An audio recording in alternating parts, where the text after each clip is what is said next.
La passion du corail a fixé des voyageurs derrière les remparts. Des bijoutiers, mais aussi d'autres hommes venus de loin. Juan Paquera, le Galicien. Ivan, ancien plongeur de la mer Noire. Paolo, l'Italien. Georges, l'Eurasien. Marc, marin breton, fils et petit-fils de marins bretons. Juan l'Espagnol. Daddy de Tétouan, ancien pêcheur de Mérou. Une dizaine de plongeurs confirmés parmi les derniers corailleurs itinérants au monde.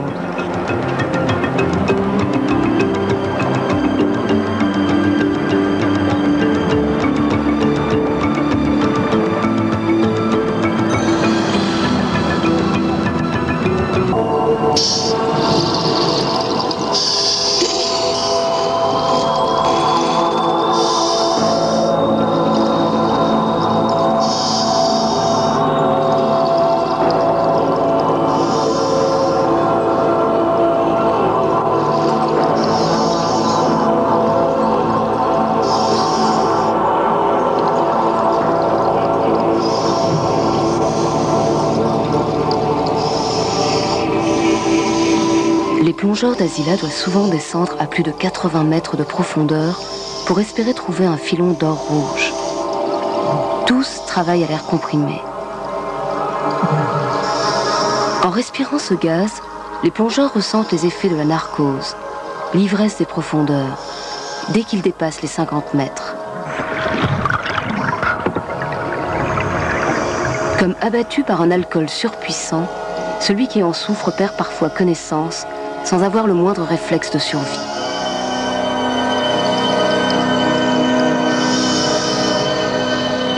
Mais les gestes de Francis sont mécaniques et les réflexes rodés par des milliers de plongées.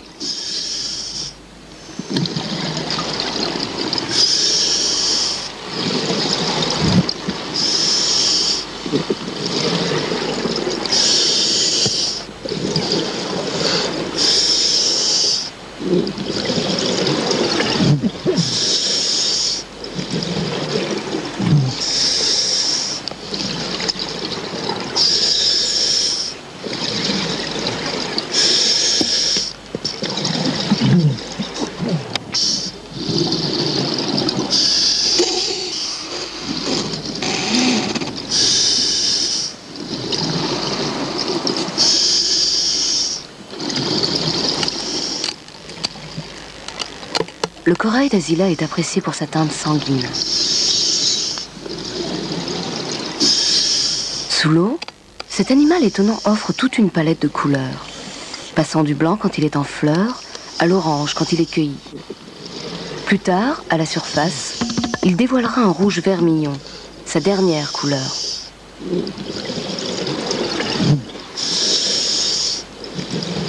Francis a une réserve d'air qui lui accorde une vingtaine de minutes de travail au fond.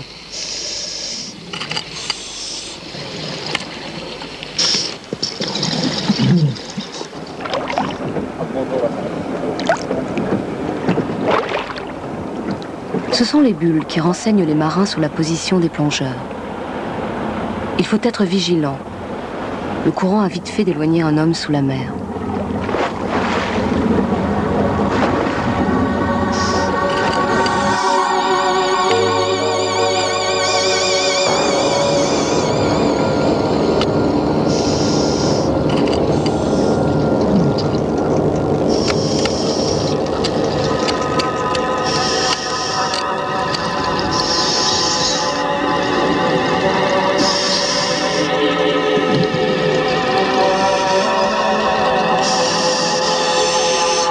Le travail le plus fastidieux commence à la fin de la récolte. Il faut remonter progressivement et faire des paliers de décompression pour accoutumer l'organisme à une pression normale.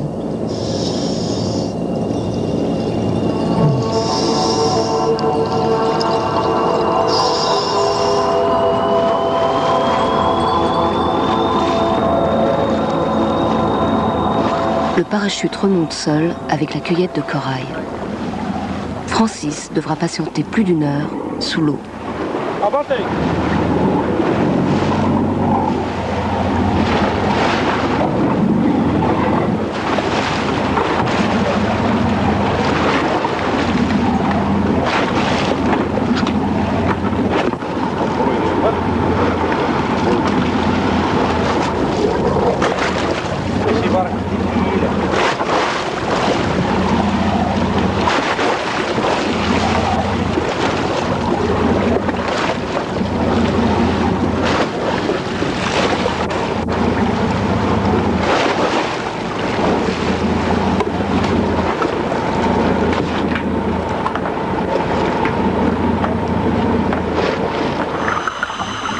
Francis fait son dernier palier à 9 mètres, avant de remonter à la surface sans se décomprimer à 3 mètres.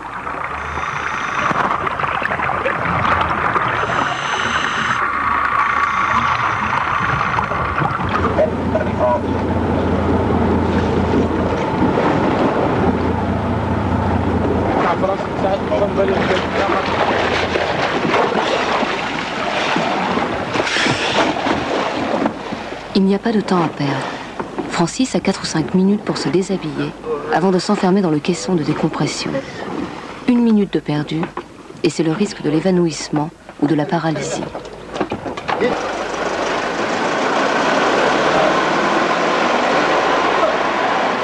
Dans un clan comme dans celui des corailleurs, il y a toujours les anciens, ceux qui ont tout connu, tout vécu.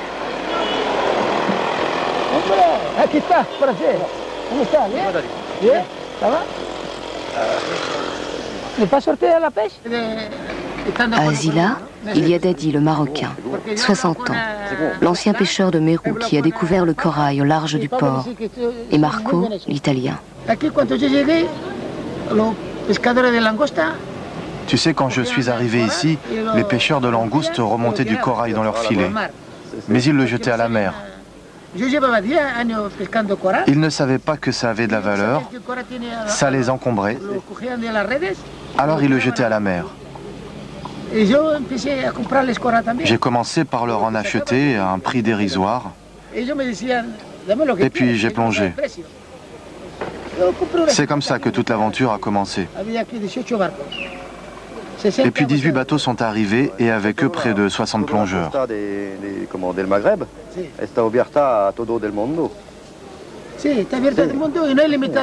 Oui, il n'y a pas de limitation de plongeurs. Et qu'est-ce qui se passe?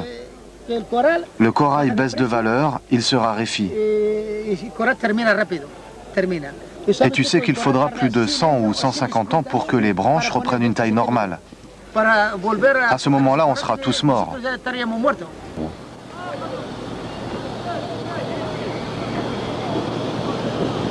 Chaque année, plusieurs corailleurs font leur grande plongée sans fin, celle qui jette un voile sur la ville. Les accidents ont un bruit caractéristique, celui d'un concert funèbre de compresseurs qui tente désespérément d'alimenter en air un plongeur accidenté. Alors, le quai accueille des plongeurs, des marins et une veuve.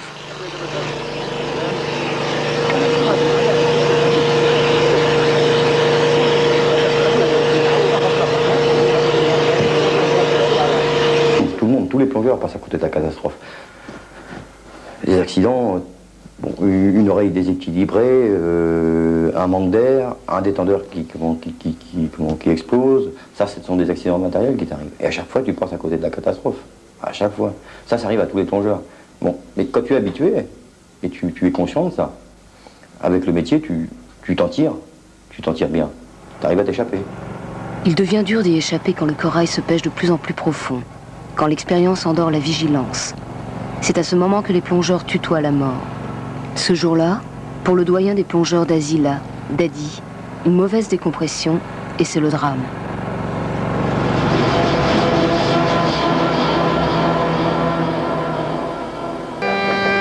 Mais à l'approche de l'hiver, la plupart des corailleurs ont déjà quitté Azila.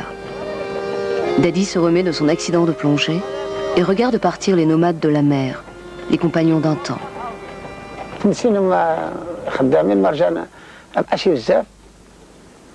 Après 8 années de pêche, il ne reste plus beaucoup de corail à Azila. Il est de plus en plus difficile à pêcher.